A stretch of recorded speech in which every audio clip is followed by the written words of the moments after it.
ఓం సాయిరామ్. సమర్థ సద్గురు సాయినాథ్ మహారాజుకి జై. సాయి భక్తులందరికీ నమస్కారం అండి. మన బాబా గారి దయ వల్ల మనందరం బాగుండాలి, సంతోషంగా ఉండాలి అని చెప్పి మనస్ఫూర్తిగా కోరుకుంటూ ఈరోజు వీడియో స్టార్ట్ చేసే ముందు, ఈ సృష్టిలో దైవశక్తి ఉన్నది ఎంత నిజమో దుష్టశక్తి ఉన్నది కూడా అంతే నిజం. మనమంటే గిట్టని వాళ్ళు మనపై ఎన్నో ప్రయోగాలు చేస్తూ ఉంటారు. వాటన్నింటినీ కూడా పరిష్కరించడానికి శ్రీ సమ్మక్క సారలమ్మ కొండదేవతల ఆశీస్సులతో జ్యోతిష్యం చెప్తున్నారు. మనమంటే గిట్టని వాళ్ళు మనపై ఎన్నో ప్రయోగాలు చేస్తూ ఉంటారు. అందువల్ల భార్యాభర్తల మధ్య సమస్యలు వస్తూ ఉంటాయి. సంతానం లేకపోవటం, విద్య, ఉద్యోగం, ప్రేమ, పెళ్లి, నమ్మిన వ్యక్తి మోసం చేయటం, విదేశీ ఆలస్యం, ధనము, గృహము, కోర్టు సమస్యలు, భూ తగాదాలు, భార్య మాట వినకపోవటం, భర్త మాట వినకపోవటం. మీకు ఎటువంటి సమస్యలున్నా 100% పరిష్కారం చేయబడును. స్త్రీ పురుష వశీకరణ నెంబర్ 1 స్పెషలిస్ట్ కోయి గురువులు శ్రీ కోయరాజు గారు. గురువుగారిని సంప్రదించవలసిన నెంబర్ 6303087995. ఖచ్చితంగా మీ ఎలాంటి సమస్యకైనా పరిష్కారం చూపిస్తారు గురువుగారు. ఒక్కసారి ఫోన్ చేసి మాట్లాడండి. తల్లి దుర్గమ్మని తాకమ్మ, నీ సమస్యను పరిష్కరించుకోవటానికి నేనందిస్తున్నటువంటి మార్గాన్ని వినియోగించుకో. ఈరోజు దుర్గమ్మను తాకావు కదా, నా మీద నమ్మకంతో, శ్రద్ధ, భక్తితో నేను చెప్పినట్లు ఈ దుర్గమ్మను తాకి మరి నీకున్న అతిపెద్ద సమస్యను తీర్చే బాధ్యత కూడా నాదే కదా. మరి ఇంకెందుకు ఆలస్యం చేస్తున్నావు? నీలో ఉన్న బాధని పక్కన పెట్టు. ఆ బాధని తీర్చే బాధ్యత నీ సాయి తీసుకున్నాడు. తల్లి, నీ సమస్య తీరలేదని, నువ్వు అనుకున్నది సాధించట్లేదని బాధపడుతున్నావు. అది తీరే సమయం దగ్గరికి వచ్చింది. నువ్వు కాస్త జాగ్రత్తగా ఉండు. నీ వాళ్లతో ఆనందంగా ఉండే సమయం ఆసన్నమైంది. ఈ సాయి చెప్పినట్లు చెయ్యి. ఈరోజే నీకు ఎదుటివారు నిన్ను ఎంత తలచినా తలవకపోయినా నువ్వు మాత్రం వారిని తలుచుకో. ఎందుకంటే బంధం చాలా అందమైంది. అందులో పోటీ పడకూడదు. ప్రేమ, ఆప్యాయతలు మాత్రమే ఉండాలి. నీకు నమ్మకం ఉంటే పిలిస్తే పలుకుతానమ్మా. ఆర్తితో అడిగితే అడిగినవన్నీ ఇస్తాను. నీకోసం నువ్వు కోరితే ఎప్పటికీ నీ గుండెల్లోనే ఉంటాను. ఈరోజు దుర్గమ్మ అవతారంలో ఈ సందేశం ఇస్తున్నాను. ఎవరు ఎప్పుడు ఎలా మారుతారో చెప్పలేం. సమయం కంటే వేగంగా మనుషులు మనసులతో మారుతున్నారు. అందుకే ఎవరితో ఎంతలో ఉండాలో అంతలోనే ఉండు. మన వాళ్ళు అనుకోవటం మనం చేసే అతిపెద్ద తప్పు. నువ్వు వారితో కాస్త జాగ్రత్తగా ఉండు. నీ బాబా ముందు కూర్చొని కన్నీళ్లు కారుస్తున్నావు. బాబా, ఎన్నో కష్టాలు, ఎన్నో కన్నీళ్లు, మరెన్నో కలతలు. నువ్వు పెట్టే ఈ జీవిత పరీక్షలు గెలిచినా ఓడినా చింతించను, కానీ వాటిని తట్టుకునే శక్తిని, మనోధైర్యాన్ని ప్రసాదించు అని నీతో వేడుకుంటున్నాను బాబా అని. నా బిడ్డ ఎంతో ఉత్సాహంగా బాబా ఏదో ఒకటి చేస్తాడు, నా జీవితం బాగుంటుంది అన్న నమ్మకంతో పోరాడుతోంది. ఈ కష్టాలు ఇంకెంతకాలం? నాకు బాబా ఉన్నాడు అంటుంది నా బిడ్డ. తల్లి, నువ్వు అంతే ధైర్యంతో ముందుకు వెళ్ళు. మనసు నిండా ఈర్ష్య, ద్వేషాలు నింపుకొని శరీరాన్ని మాత్రమే శుభ్రం చేసుకొని గుడికి వెళ్తే ప్రయోజనం ఉండదు. దానం చేసే గుణం లేకుంటే ఎన్ని దండాలు పెట్టినా కూడా ఏ దైవమో నిన్ను కాపాడలేదు. కాబట్టి దానం చేసే గుణం నీకు నిండుగా ఉండాలి. మారేది మనిషే, కాలం కాదు. మోసం చేసేది కూడా మనిషే, కాలం అయితే కాదు. ప్రతి తప్పు చేసేది మనిషే. మనిషి చేసిన తప్పులు కప్పిపుచ్చుకోవటానికి, మనుగడ సాగించడానికి కాలం మీద నింద నింపేస్తూ ఉంటాడు. అంతే తప్ప చేసింది తప్పు అని ఒప్పుకోరు. కాలం తన విధిని తాను నిర్వర్తిస్తూ వెళ్తుంది, అంతే. నిజాలు వినటానికి కష్టంగానే ఉన్నా ఇది నిజం. ఇదే దైవత్వం. తల్లి, నిన్ను ఎవరైనా బాధిస్తే వారితో పోట్లాడవద్దు. సహించలేకపోతే 1-2 మాటలతో ఓర్చుకో. అంతేకాని దానికి సమాధానం చెప్పు. లేకపోతే ఆ క్షణం నా నామాన్ని పలుకు, స్మరించు. నీలో ఉన్న కోపాన్ని అణచివేసే శక్తి ఈ సాయి ఇస్తాడు. నువ్వు ధైర్యంగా ముందుకు వెళ్ళు. నీ సాయి అనుకున్నది సాధించే వరకు నీకు తోడుగా ఉంటాడు. ఈరోజు దుర్గమ్మ అవతారంలో ఉన్న నన్ను పట్టుకున్నావు కదా, నా మీద నమ్మకంతో నా బిడ్డ చెప్పినట్లు చేసింది. అందుకే నా ప్రియాతి ప్రియమైన భక్తురాలివి నువ్వు అనుకున్నది తప్పకుండా సాధిస్తావు. నీలో ఉన్న అహంకారాన్ని అణిచివేసే గుణాలు ఈ సాయి ఎప్పుడూ కల్పిస్తూ ఉంటాడు. తల్లి, ఏ క్షణంలో ఎలాంటి క్లిష్ట పరిస్థితులు వచ్చినా ఎవ్వరినీ నువ్వు బాధ పెట్టద్దు. నీ మాటలతో ఎవరైనా బాధ పెడితే నువ్వు నన్ను బాధ పెట్టిన దానివవుతావు. నీకొచ్చిన కష్టమే నీ చుట్టూ ఉన్న మనుషుల గురించి, సమాజం గురించి, జీవితం గురించి తెలిసేలా చేస్తుంది. కానీ నువ్వు కలత చెందవద్దు. మోసం చేశారని బాధపడద్దు. ఈరోజు మోసం చేశారని నువ్వు అనుభవిస్తున్న బాధ అయినా, సుఖమైనా అది నీకు భగవంతుడిచ్చింది. అది మాత్రమే గుర్తుపెట్టుకో. నా మార్గాన్ని ఎప్పుడూ అనుసరించు. నేను నిన్ను రక్షించడానికి ఎప్పుడూ సిద్ధంగా ఉంటాను. గెలుపైనా ఓటమైనా ఈ సాయితో పంచుకో. ఈ సాయి నీకు ధైర్యంగా నిలబడతాడు తల్లి.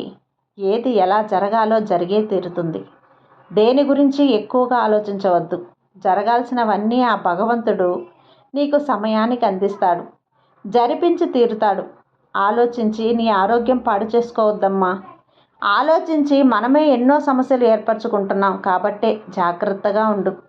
ఎంతో ఒత్తిడిని, అలజడిని ఏర్పరచుకుంటున్నావు.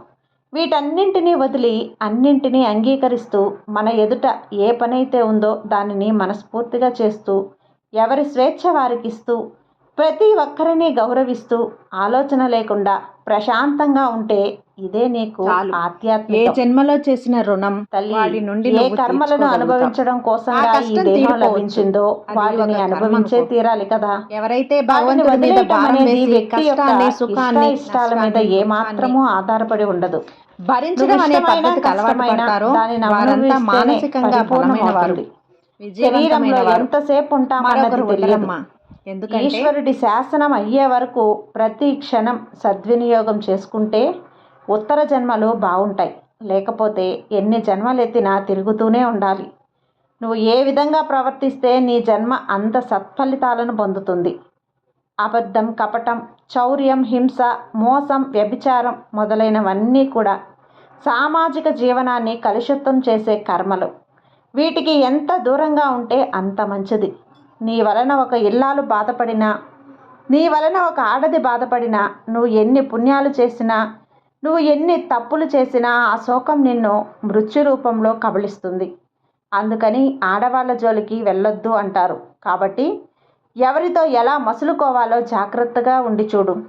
ఒక ఆడ మనిషిని చూసినప్పుడల్లా ఆ మనిషిలో దుర్గాదేవే కనిపించాలి. అలా కనిపించినప్పుడే మనిషి కూడా దుర్గమ్మలాగా కనిపిస్తుంది. ఒక ఆడ మనిషిని ఒక స్త్రీ శక్తిగా భావించి గౌరవించడం నేర్చుకుంటారు. ఆ జన్మాంతం పాపాన్ని గురించి, నరకాన్ని గురించి అనుకుంటూ ఉండటం ఎందుకు?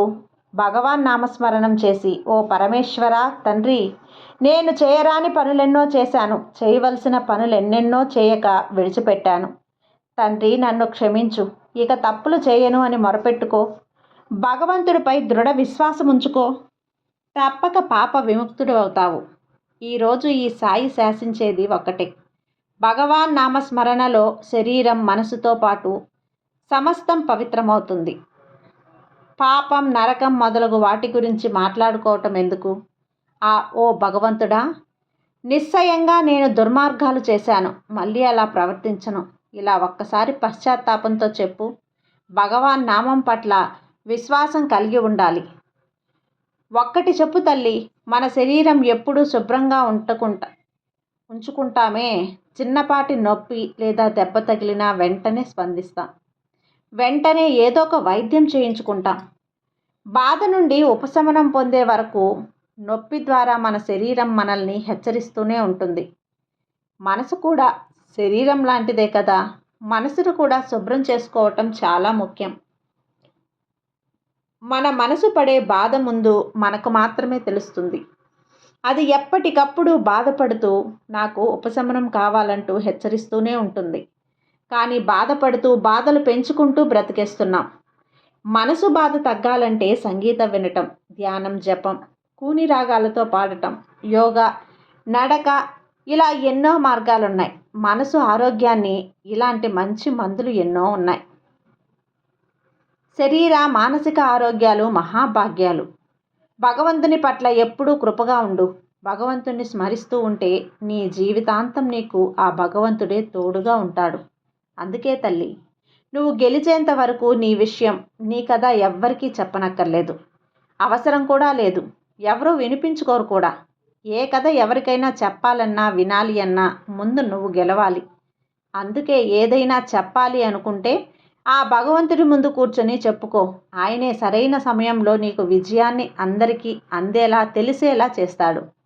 నిన్ను ఎవరైనా బాధ పెట్టినా, మనసు బాధపడేలా మాట్లాడితే వారికి మౌనమే మంచి సమాధానం. ఎందుకంటే మనకంటే మంచి సమాధానం కాలమే ఇస్తుంది. మౌనం అర్థం లేనిది కాదు, చేత కానిది అంతకన్నా కాదు. ఎన్నో జవాబులు దాగి ఉన్న సముద్రం లాంటిది. కాబట్టి మౌనంతోనే సమాధానం చెప్పు. ఏదైనా పుణ్యం కానీ పాపం కానీ చేసి మనం మర్చిపోతామేమో కానీ ఆ భగవంతుడు పాప పుణ్యాలకు ఫలితాన్ని ఇచ్చే తీరుతాడు. కాబట్టి చేసే ప్రతి పనిలో అప్రమత్తంగా ఉండటం ఎంతో అవసరం. ఎందుకంటే వాటి ఫలితాన్ని అనుభవించవలసింది సాక్షాత్తుగా మనమే కాబట్టి. మనల్ని చూసే కళ్ళు ఎన్నో ఉండవచ్చు, కానీ మనల్నే తలుచుకుంటూ వాళ్ళ కళ్ళల్లో నింపుకొని ఎదురు చూసే వాళ్ళు ఇద్దరే ఉంటారు. వారే తల్లిదండ్రులు. అలాంటి వారిని నువ్వు జాగ్రత్తగా చూసుకోవాలి. జీవిత పయనం ఎటు ఉంటుందో, ఎవరి గతి ఎలా పోతుందో ఎవ్వరూ ఊహించలేరు. తల్లి, నీకుండవలసింది భగవంతుడి మీద అపారమైన నమ్మకం. అది ఉంటే చాలు. ఎవరు ఏది కోరుకున్నా సరే అది తప్పకుండా నెరవేరుతుంది. ఒకవేళ అలా జరగకపోయినా అంతకు మించి మేలు జరుగుతుంది అన్నది మాత్రం గుర్తుపెట్టుకో.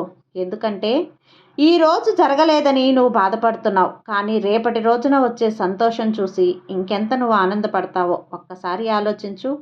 నీకు రాబోయే కష్టాన్ని ఆపను, కానీ నీకు దానిని సులువుగా దాటించే మార్గాన్ని, శక్తిని కలిగిస్తాను. దారిని సరళంగా చేస్తాను. కేవలం నువ్వు ధర్మ మార్గంలో సాగుతూ ఉంటే చాలు. పాప పుణ్యాలు మనిషి అధీనంలోనే ఉంటాయి. నీకు నచ్చింది చేసే అధికారం నీకున్న, వాటి ఫలితాలను నీకు ప్రతిఫలంగా ఇచ్చే అధికారం మాత్రమే నాది. ఎవరి కళ్ళతోనూ దాహం తీర్చుకోకూడదు. కర్మ ఫలితమై తిరిగి వచ్చి నీ కడుపున మంట పెట్టక మానదు. ఏదో ఒకరోజు నీ తప్పు లేకున్నా, నిన్ను ఎవరు బాధ పెట్టినా, నీకు ప్రతీకారం తీర్చుకోవటం చేత కాకున్నా సరే కాలం తప్పకుండా శిక్షిస్తుంది. అది నువ్వు నీ కళ్ళతోనే చూడగలుగుతావు. కాబట్టి ఎప్పుడూ కూడా బాబా మీద నమ్మకం ఉంచి బాబా చెప్పే మార్గంలో నడుస్తూ ఉంటే అందరికీ కూడా మంచి దారి, మంచి మార్గం అనేది కనపడుతుంది. కాబట్టి నమ్మకం ఉంచి బాబా చెప్పే ఈ మాటలన్నీ గుర్తుంచుకో. నమ్మకంతో ప్రయత్నించు, అంతా మంచి జరుగుతుంది. నీ సాయి ఎప్పుడూ నీ తోడుగా ఉంటాడు. నీ సాయి నీకున్నంత వరకు నీకు భయం ఎందుకు చెప్పు. సర్వేజన సుఖినో భవంతు. జై సాయిరామ్.